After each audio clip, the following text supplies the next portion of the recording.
Welcome to day 14 of 30th Ramadan series where we will be showing you everyday unique items. আজকের item chicken শামি কাবাব।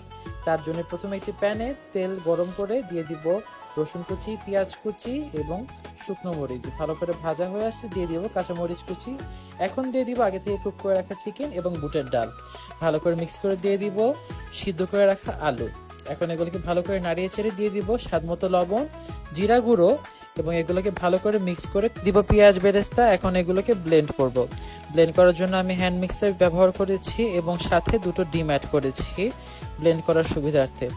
এখন এগুলোকে blend করে দিয়ে দিব লেবুর রস এবং জিরার গুঁড়া। এখন হাতে তেল মাখিয়ে সবগুলো কাবাব শেপ দিয়ে বানিয়ে নিব।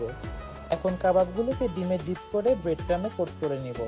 এই কাবাবগুলোকে আমরা ডিপ ফ্রিজে রেখে সংরক্ষণ করতে পারবো পুরো মাস, এবং ইফতারে ভাজার জন্য 15 মিনিট আগে ফ্রিজ থেকে বের করে ভাজলেই তৈরি হয়ে যাবে আমাদের chicken Shami kebab. Do try this at home. Let us know how it turned out. Follow for more. Allah Hafiz.